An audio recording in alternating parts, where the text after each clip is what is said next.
So the first time I was introduced to the cube, my sister's friend came over 10 or 11 years ago and just either left it at our house or something, or gave it to her. I don't know exactly what happened, but we ended up with it.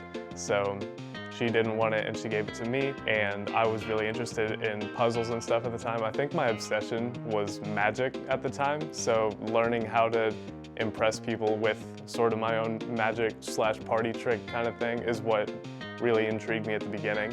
What's up? My name is Griesser. I'm 19 years old. I'm a freshman at the University of Kentucky. I come from Georgetown, Kentucky, and it was there where I learned to be a speedcuber, and I recently took on the jobs of head coach and general manager at cubing.gg.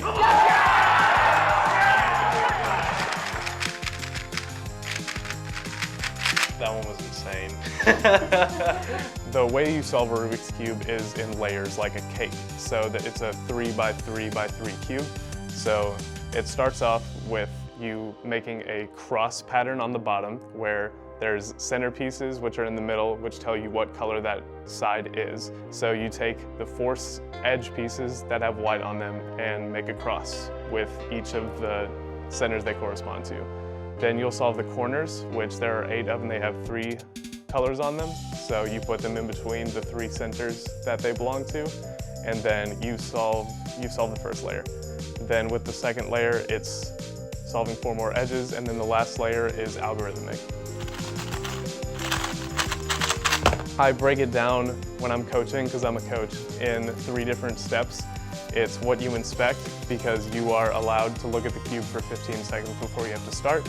So it's everything that you see in that time, and then it's what you don't see in that time, and then the last layer. So those 3 are 3 different things.